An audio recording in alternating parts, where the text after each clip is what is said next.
ಎಲ್ರಿಗೂ ನಮಸ್ಕಾರ. ನೀವು ನೋಡ್ತಾ ಇದ್ದೀರಾ ಸುದ್ದಿ ಸಮಯ ನ್ಯೂಸ್ ಚಾನಲ್. ಇದು ಡೆನ್ ನೆಟ್ವರ್ಕ್. ನಾನು ಮಹರ್ದ ಡಾಕುಳಿಗಿ. ಮತ್ತೆ ಒಂದಿಷ್ಟು ಹೊಸ ಸುದ್ದಿಗಳನ್ನು ತೆಗೆದುಕೊಂಡು ನಾವು ನಿಮ್ಮ ಮುಂದೆ ಬರ್ತಾ ಇದ್ದೀವಿ. ಈ ದಿನದ ಪ್ರಮುಖ ಹೆಡ್ಲೈನ್ಸ್ಗಳನ್ನು ನೋಡ್ಕೊಂಡು ಬರೋಣ. ಸಚಿವ ಈಶ್ವರ್ ಖಂಡ್ರೆ ಹಾಗೂ ಸಂಸದ್ ಸಾಗರ್ ಖಂಡ್ರೆಯನ್ನ ಪರೋಕ್ಷವಾಗಿ ಕಳ್ಳರು ಎಂದ ಮಾಜಿ ಕೇಂದ್ರ ಸಚಿವ ಭಗವಂತ್ ಖೂಬಾ. ಬೀದರ್ನಲ್ಲಿ ಪತ್ರಿಕಾಗೋಷ್ಠಿ ನಡೆಸಿ ಸಚಿವ ಈಶ್ವರ್ ಖಂಡ್ರೆ ಹಾಗೂ ಸಾಗರ್ ಖಂಡ್ರೆ ವಿರುದ್ಧ ಭಗವಂತ್ ಖೂಬಾ ಅವರಿಂದ ತೀವ್ರ ವಾಗ್ದಾಳಿ. ಸಚಿವರಾದ ಮೇಲೆ ಪ್ರಥಮ ಬಾರಿಗೆ ತವರಿಗೆ ಆಗಮನ. ಸಚಿವ ಈಶ್ವರ್ ಖಂಡ್ರೆ ಅವರಿಗೆ ಭಾಲ್ಕಿಯಲ್ಲಿ ಬೆಂಬಲಿಗರಿಂದ ಅದ್ಧೂರಿ ಸ್ವಾಗತ. ವಿವಿಧ ಮಹಾತ್ಮರ ಪುತ್ಥಳಿಗೆ ಮಾಲಾರ್ಪಣೆ ಮಾಡಿದ ಖಂಡ್ರೆ ಜೈ ಜೈಕಾರದೊಂದಿಗೆ ಭಾಲ್ಕಿಯಲ್ಲಿ ಸಚಿವರಿಗೆ ಗೌರವ ಸನ್ಮಾನ. ರೌಡಿ ಶೀಟರ್ ಸುದೇಶ್ ಕಸ್ಬೆಗೆ ಬೀದರ್ನಿಂದ ಕೊಪ್ಪಳ ಜಿಲ್ಲೆಗೆ ಗಡಿಪಾರು. ವಿದ್ಯಾರ್ಥಿಗಳಿಗೆ ನಶೆಭರಿತ ಮಾತ್ರೆ ಹಾಗೂ ಸಿರಪ್ಗಳನ್ನು ಮಾರಾಟ ಮಾಡುತ್ತಿದ್ದ ರೌಡಿ ಶೀಟರ್ಗೆ ಪಾಠ ಕಲಿಸಿದ ಜಿಲ್ಲಾ ಪೊಲೀಸ್ ಇಲಾಖೆ. ಯುವಕರು ಭವಿಷ್ಯವನ್ನು ಹಾಳು ಮಾಡಿಕೊಳ್ಳಬೇಡಿ, ಎಸ್ಪಿ ಪ್ರದೀಪ್ ಗುಂಟಿ. ಉದ್ಯಾನವನದಲ್ಲಿ ಮೊಳಗಿದ ಜಾನಪದ ಗೀತೆಗಳು, ಕಲೆ ಸಂಸ್ಕೃತಿಯ ಅರಿವು ಮೂಡಿಸಿದ ಕಾರ್ಯಕ್ರಮ. ನಮ್ಮ ಪೂರ್ವಜರು ಕಟ್ಟಿಕೊಟ್ಟಿರುವ ಸಾಂಸ್ಕೃತಿಕ ಪರಂಪರೆ, ಜನಪದ ಕಲೆಗಳು ಹಾಗೂ ಜೀವನ ಮೌಲ್ಯಗಳು ಸಮಾಜದ ಅಮೂಲ್ಯ ಆಸ್ತಿ. ಮಲ್ಲಿಕಾರ್ಜುನ್ ಬಾವ್ಗೆ. ಇಂದಿನ ಒಂದಿಷ್ಟು ವಾರ್ತೆಗಳ ವಿವರಗಳನ್ನು ನೋಡ್ಕೊಂಡು ಬರೋಣ. ಸಚಿವ ಈಶ್ವರ್ ಖಂಡ್ರೆ ಹಾಗೂ ಸಂಸದ ಸಾಗರ್ ಖಂಡ್ರೆ ವಿರುದ್ಧ ಪರೋಕ್ಷವಾಗಿ ಕಳ್ಳರು ಎಂದು ಮಾಜಿ ಕೇಂದ್ರ ಸಚಿವ ಭಗವಂತ್ ಖೂಬಾ ಖಂಡ್ರೆ ದ್ವಯರ ವಿರುದ್ಧ ತೀವ್ರ ಕಿಡಿಯನ್ನು ಕಾರಿದ್ದಾರೆ. ಬೀದರ್ನಲ್ಲಿ ಪತ್ರಿಕಾಗೋಷ್ಠಿಯನ್ನು ನಡೆಸಿ ಈಶ್ವರ್ ಖಂಡ್ರೆ ಹಾಗೂ ಸಾಗರ್ ಖಂಡ್ರೆ ವಿರುದ್ಧ ಭಗವಂತ್ ಖೂಬಾ ತೀವ್ರ ವಾಗ್ದಾಳಿಯನ್ನು ನಡೆಸಿದ್ದಾರೆ. ಕಳ್ಳ ಕಾಂಗ್ರೆಸ್ ಸರ್ಕಾರಕ್ಕೆ ಒಂದು ಬೇರೆಯವರ ಕೆಲಸದ ಕ್ರೆಡಿಟ್ ತೆಗೆದುಕೊಳ್ಳುವ ಚಟ ಇದೆ ಎಂದು ಭಗವಂತ್ ಖೂಬಾ ನೇರವಾಗಿ ವಾಗ್ದಾಳಿಯನ್ನು ಮಾಡಿದ್ದಾರೆ. ನನ್ನ ಅವಧಿಯಲ್ಲಿ ಪ್ರಸಾದ ಯೋಜನೆ ಅಡಿಯಲ್ಲಿ ಪಾಪನಾಶ್ ದೇವಸ್ಥಾನದ ಅಭಿವೃದ್ಧಿಗೆ ಅನುದಾನವನ್ನು ತಂದಿದ್ದೆ, ಆದರೆ ಕಳ್ಳ ತಂದೆ ಮಕ್ಕಳು ಇದನ್ನು ನಾನೇ ತಂದಿದ್ದೀನಿ, ನಾನೇ ಕೆಲಸ ಮಾಡಿಸಿದ್ದೀನಿ ಅಂತ ಹೇಳ್ಕೊಂಡು ಓಡಾಡ್ತಾ ಇದ್ದಾರೆ. ಇದೇ ರೀತಿ ರಾಷ್ಟ್ರದಾದ್ಯಂತ ಕಾಂಗ್ರೆಸ್ ಪಕ್ಷ ಸುಳ್ಳು ಹೇಳ್ತಾ ಇದೆ ಎಂದು ಪತ್ರಿಕಾಗೋಷ್ಠಿಯಲ್ಲಿ ಆಯೋಜಿಸಿದ ಸಂವಾದದಲ್ಲಿ ಖಂಡ್ರೆ ವಿರುದ್ಧ ಖೂಬಾ ಅವರು ತೀವ್ರ ಕಿಡಿಕಾರಿದ್ದಾರೆ. ಸಚಿವ ಈಶ್ವರ್ ಖಂಡ್ರೆ ಹಾಗೂ ಸಂಸದ್ ಸಾಗರ್ ಖಂಡ್ರೆ ಅವರನ್ನು ಕಳ್ಳರು ಎಂದು ಕರೆದಿದ್ದಾರೆ ಭಗವಂತ್ ಖೂಬಾ ಅವರು. ರೈತರ ವಿಮೆ ವಿಚಾರವಾಗಿ ಯೂನಿವರ್ಸಲ್ ಸೋಂಪೋ ಕಂಪನಿ ಬಗ್ಗೆ ನಾನು ಅಧಿಕಾರದಲ್ಲಿ ಇದ್ದಾಗ ಪದೇ ಪದೇ ಈಶ್ವರ್ ಖಂಡ್ರೆ ನಿರಂತರವಾಗಿ ನನ್ನ ವಿರುದ್ಧ ಟೀಕೆ ಮಾಡ್ತಾ ಇದ್ರು, ಕಂಪನಿ ವಿರುದ್ಧನೂ ಕೂಡ ಟೀಕೆ ಮಾಡ್ತಾ ಇದ್ರು. ಆದರೆ ಇಂದು ಫ್ರಾಡ್ ಮಿನಿಸ್ಟರ್ ಫ್ರಾಡ್ ಕಂಪನಿಗೆ ಕೆಲಸ ಕೊಟ್ಟಿರಬಹುದು ಎಂದು ಲೇವಡಿ ಮಾಡಿದ್ದಾರೆ. ಅವತ್ತು ಫ್ರಾಡ್ ಅಂದು ಈಗ ಅವರಿಗೆ ಕೊಟ್ಟರೆ ಅವರು ಕೂಡ ಫ್ರಾಡ್ ಮಿನಿಸ್ಟರ್ ಅಲ್ವಾ ಎನ್ನುವಂಥ ಪ್ರಶ್ನೆ ಮಾಡಿದ್ದಾರೆ. ಕಾದು ನೋಡಬೇಕಾಗಿದೆ ಸಚಿವ ಈಶ್ವರ್ ಖಂಡ್ರೆ ಅವರು ಖೂಬಾ ಅವರ ವಿರುದ್ಧ ಏನು ಉತ್ತರ ಕೊಡ್ತಾರೆ ಎನ್ನುವಂಥದ್ದು. ಅವತ್ತು ನನ್ನ ವಿರುದ್ಧ ಪದೇ ಪದೇ ಆರೋಪಗಳನ್ನು ಮಾಡ್ತಾ ಇದ್ರು, ಯೂನಿವರ್ಸಲ್ ಸೋಂಪೋ ಕಂಪನಿ ವಿರುದ್ಧ ಕೂಡ ಆರೋಪ ಮಾಡ್ತಾ ಇದ್ರು. ಆದರೆ ಇವತ್ತು ಅದೇ ಕಂಪನಿಗೆ ಟೆಂಡರ್ನ ಕೊಟ್ಟು ಮತ್ತೆ ಆ ಒಂದು ರೈತರ ಇನ್ಶೂರೆನ್ಸ್ ವಿಷಯದಲ್ಲಿ ಸಾಕಷ್ಟು ಅವರು ಕೂಡ ಒಂದು ಫ್ರಾಡ್ ಮಾಡ್ತಾ ಇರಬಹುದಾ, ಅವರು ಕೂಡ ಫ್ರಾಡ್ ಮಿನಿಸ್ಟರ್ ಅಲ್ವಾ ಅನ್ನುವಂಥ ಒಂದು ಪ್ರಬಲವಾದ ಪ್ರಶ್ನೆಯನ್ನ ಮಾಡಿದ್ದಾರೆ. ಕಾಂಗ್ರೆಸ್ ಸರ್ಕಾರ ಕಳ್ಳ ಸರ್ಕಾರ. ಬೇರೆಯವರು ಮಾಡಿದೆಲ್ಲ ಸಾಧನೆಗಳನ್ನ ಮತ್ತು ಕೆಲಸಗಳನ್ನ ನಾವು ಮಾಡಿದಂತ ಹೇಳ್ಕೊಳ್ಳುವಂಥದ್ದು ಒಂದು ಚಟ ಇದೆ. ಹೀಗಾಗಿ ಭಾರತೀಯ ಜನತಾ ಪಕ್ಷದ ರಾಜ್ಯ ಘಟಕ ಆಗಲಿ ಜಿಲ್ಲಾ ಘಟಕ ಆಗಲಿ ಪ್ರಸಾರ ಮಾಡೋದ್ರಲ್ಲಿ ಎಲ್ಲಿನೂ ಕಡಿಮೆ ಬಿದ್ದಿಲ್ಲ. ಆದರೆ ಸಹಜವಾಗಿ ಅಧಿಕಾರದಲ್ಲಿರೋದು ಹೇಳ್ಕೊಂಡಿದ್ದಾರೆ ಅಂತ ಅದೊಂದು ಪ್ರಶ್ನೆ ಇರಬಹುದು. ಉದಾಹರಣೆ, ಪಾಪನಾಸ್ ಮೋದಿಯವರ ಸರ್ಕಾರದಲ್ಲಿ ನನ್ನ ಅವಧಿಯಲ್ಲಿ ಸಂಪೂರ್ಣ ಮಾಡಿದ್ದಾರೆ. ಕಳ್ಳ ತಂದೆ ಮಕ್ಕಳು ನಾವು ಮಾಡಿದ್ರೆ ಅಂತ ಹೇಳ್ಕೊಳ್ತಾರೆ. ಇದೇ ಒಂದು ಬೆಸ್ಟ್ ಉದಾಹರಣೆ ಇಡೀ ರಾಷ್ಟ್ರ ಮಟ್ಟದಾಗ ಕಾಂಗ್ರೆಸ್ ಕರ್ಕೊಂಡು ಹೋಗಿ ಫ್ರಾಡ್ ಮಿನಿಸ್ಟರ್ ಫ್ರಾಡ್ ಕಂಪನಿ ಕೊಟ್ಟಿರ್ಬೇಕು ಮದಿಗೂ ಇಲ್ಲ. ಅದೇ ಹೇಳತ್ತೀನಿ ಆಗೋತ್ ಫ್ರಾಡ್ ಅಂದವ್ರು ಇವತ್ತು ಫ್ರಾಡ್ ಕಂಪನಿ ಕೊಟ್ಟರೆ ಫ್ರಾಡ್ ಮಿನಿಸ್ಟರ್ ಇಲ್ಲ.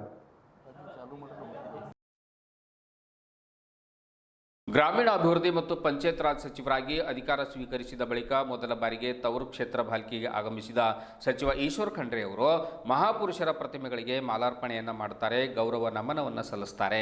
ನಗರದಲ್ಲಿನ ವಿಶ್ವಗುರು ಬಸವಣ್ಣನವರು, ಡಾಕ್ಟರ್ BR ಅಂಬೇಡ್ಕರ್ ಅವರ ಪುತ್ಥಳಿಗೆ, ಛತ್ರಪತಿ ಶಿವಾಜಿ ಮಹಾರಾಜರ ಪುತ್ಥಳಿ ಹಾಗೂ ಬೊಮ್ಮಗೊಂಡೇಶ್ವರರ ಪ್ರತಿಮೆಗಳಿಗೆ ಪುಷ್ಪಾರ್ಚನೆಯನ್ನು ಮಾಡಿ ಸಚಿವರು ಗೌರವ ಸಲ್ಲಿಸುತ್ತಾರೆ. ಈ ಸಂದರ್ಭದಲ್ಲಿ ಮಾತನಾಡಿದ ಅವರು, ಮಹಾಪುರುಷರ ಆದರ್ಶಗಳು ಸಮಾಜಕ್ಕೆ ದಾರಿದೀಪವಾಗಿವೆ. ಅವರ ತತ್ವಗಳನ್ನು ಜೀವನದಲ್ಲಿ ಅಳವಡಿಸಿಕೊಳ್ಳುವುದು ಪ್ರತಿಯೊಬ್ಬರ ಕರ್ತವ್ಯವಾಗಿದೆ ಎಂದು ಹೇಳುತ್ತಾರೆ. ಗ್ರಾಮೀಣಾಭಿವೃದ್ಧಿ ಮತ್ತು ಪಂಚಾಯತ್ ರಾಜ್ ಇಲಾಖೆಯ ಮೂಲಕ ಗ್ರಾಮಗಳ ಸಮಗ್ರ ಅಭಿವೃದ್ಧಿಗೆ ಹೆಚ್ಚಿನ ಆದ್ಯತೆ ನೀಡುವುದಾಗಿ ಅವರು ತಿಳಿಸಿದರು.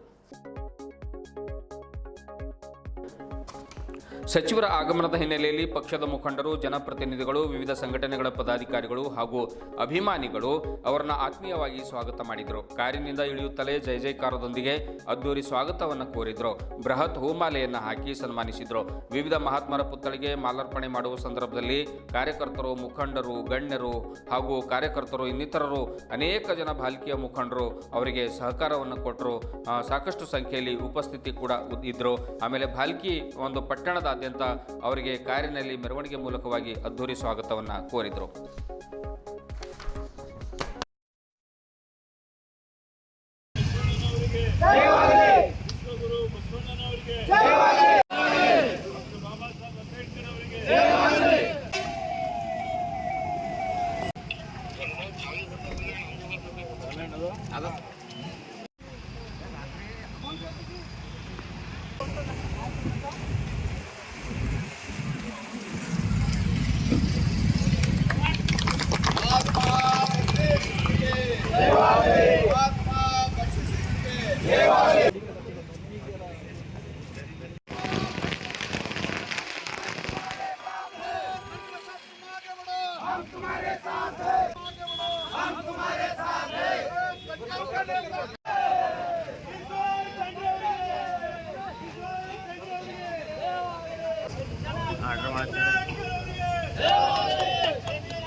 ಬೀದರ್ ಜಿಲ್ಲೆಯ ಮಾರ್ಕೆಟ್ ಪೊಲೀಸ್ ಠಾಣೆ ವ್ಯಾಪ್ತಿಯಲ್ಲಿನ ನಿವಾಸಿ ಮಾಂಗರವಾಡಿ ಸಮಾಜದ ರೌಡಿ ಶೀಟರ್ನಾದ ಸುದೇಶ್ ತಂದೆ ಈಶ್ವರ್ ಕಸಬೆ ಈತ ಕಾಲೇಜು ವಿದ್ಯಾರ್ಥಿಗಳಿಗೆ, ಸಾರ್ವಜನಿಕರಿಗೆ, ಯುವಕರಿಗೆ ನಶೆಭರಿತ ಮಾತ್ರೆಗಳನ್ನು ಮತ್ತು ಸಿರಪ್ಗಳನ್ನು ಮಾರಾಟ ಮಾಡಿ ಅವರ ಭವಿಷ್ಯವನ್ನು ಹಾಳು ಮಾಡ್ತಾ ಇದ್ದ.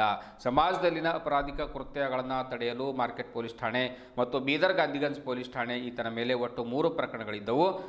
ಆದರೂ ಸಹ ಅಪರಾಧಿಕ ಕೃತ್ಯಗಳಿಂದ ವಿಮುಖನಾಗದೆ ನಿರಂತರವಾಗಿ ಅದೇ ಪ್ರವೃತ್ತಿಯನ್ನು ಮುಂದಿಸಿಕೊಂಡು ಹೋಗಿರೋ ಪ್ರಯುಕ್ತವಾಗಿ ಒಂದು ಜಿಲ್ಲೆಯಲ್ಲಿ ಶಾಂತಿ ಪಾಲನೆ ಮತ್ತು ಕಾನೂನು ಸುವ್ಯವಸ್ಥೆ ಕಾಪಾಡುವ ನಿಮಿತ್ತವಾಗಿ ಆತನನ್ನು ಬೀದರ್ ಜಿಲ್ಲೆಯಿಂದ ಕೊಪ್ಪಳ ಜಿಲ್ಲೆಗೆ ಒಂದು ಗಡಿಪಾರು ಮಾಡಲಾಗಿದೆ. ಆದ್ದರಿಂದ ಯಾರು ಕೂಡ ಯುವಕರು ತಮ್ಮ ಜೀವನವನ್ನು ಹಾಳು ಮಾಡಿಕೊಳ್ಬಾರ್ದು, ಕಾನೂನು ಒಂದು ಚಟಕ್ಕೆ ಬಿದ್ದು ಪದೇ ಪದೇ ಕೋರ್ಟ್ಗಳಿಗೆ, ಪೊಲೀಸ್ ಠಾಣೆಗಳಿಗೆ ಓಡಾಡಬಾರ್ದು, ತಮ್ಮ ಭವಿಷ್ಯವನ್ನು ಹಾಳು ಮಾಡಿಕೊಳ್ಬಾರ್ದು ಎನ್ನುವಂಥ ಸೂಕ್ತ ಸಲಹೆಯನ್ನು ಕೂಡ ಪ್ರಕಟಣೆ ಮೂಲಕವಾಗಿ SP ಪ್ರದೀಪ್ ಗುಂಟಿ ಅವರು ತಿಳಿಸಿದ್ದಾರೆ.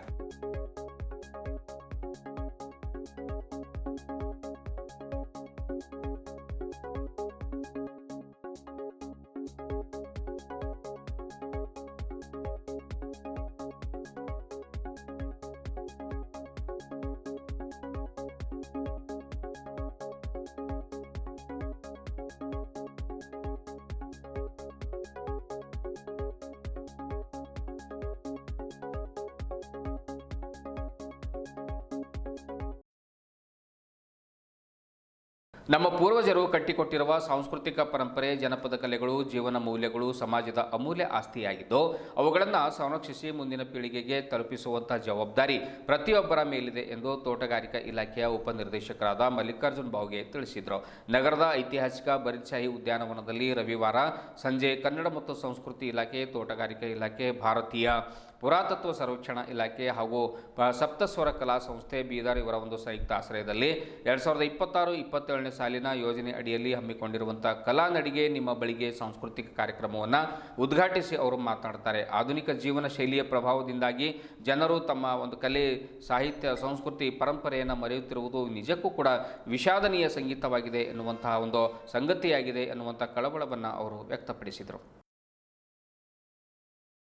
ಹಿರಿಯ ಸಾಹಿತಿ MS ಮನೋಹರ್, ಕನ್ನಡ ಜಾಗೃತಿ ಸಮಿತಿಯ ಸದಸ್ಯ TM ಮಚ್ಚೆ, ಕನ್ನಡ ಮತ್ತು ಸಂಸ್ಕೃತಿ ಇಲಾಖೆ ಸಹಾಯಕ ನಿರ್ದೇಶಕ ಸಿದ್ದರಾಮ್ ಶಿಂದೆ, ಕನ್ನಡ ಜಾಗೃತಿ ಸಮಿತಿ ಸದಸ್ಯ ಸುನೀಲ್ ಭಾವಿಕಟ್ಟಿ, ನ್ಯೂಟೌನ್ ಪೊಲೀಸ್ ಠಾಣೆಯ ASI MD ನಸೀರುಲ್ಲಾ, ಆಮೇಲೆ ಇಲಾಖೆಯ ಸಿಬ್ಬಂದಿಗಳಾದ ಕುಮಾರಿ ಕ್ಲೆಮೆಂಟಿನಾ, ಗುರುರಾಜ್, ಸಂಗ್ರಾಮ್ ಸೇರಿದಂತೆ ಇತರರು ವೇದಿಕೆ ಮೇಲೆ ಉಪಸ್ಥಿತರಿದ್ದರು. ಕಾರ್ಯಕ್ರಮದಲ್ಲಿ ಮಲ್ಲಿಕಾರ್ಜುನ್ ನಾಗಮರಪಳ್ಳಿ ಮತ್ತು ತಂಡದಿಂದ ಸುಗಮ ಸಂಗೀತ, ಪ್ರಕಾಶ್ ಪಾಟೀಲ್ ತಂಡದಿಂದ ವಚನ ಗಾಯನ, ಕುಮಾರಿ ಅಮೂಲ್ಯ ಅವರು ಸುಮಧುರ ಕಂಠದಲ್ಲಿ ಹಾಡುವ ಮೂಲಕ ಎಲ್ಲರ ಗಮನವನ್ನು ಸೆಳೆದರು. ಅವರ ಗಾಯನಕ್ಕೆ ನೆರೆದಿದ್ದ ನಾಗರಿಕರು, ಮಹಿಳೆಯರು, ಯುವಕರು ಹಾಗೂ ಮಕ್ಕಳು ಮೆಚ್ಚುಗೆಯನ್ನು ವ್ಯಕ್ತಪಡಿಸಿದರು. ಉದ್ಯಾನವನದಲ್ಲಿ ನಡೆದ ಈ ವಿನೂತನ ಸಾಂಸ್ಕೃತಿಕ ಕಾರ್ಯಕ್ರಮಕ್ಕೆ ಹೆಚ್ಚಿನ ಸಂಖ್ಯೆಯಲ್ಲಿ ನಾಗರಿಕರು, ಮಹಿಳೆಯರು, ಯುವಕರು ಮತ್ತು ಮಕ್ಕಳು ಉಪಸ್ಥಿತರಿದ್ದರು. ಕಾರ್ಯಕ್ರಮವನ್ನು ಯಶಸ್ವಿಗೊಳಿಸಿದರು.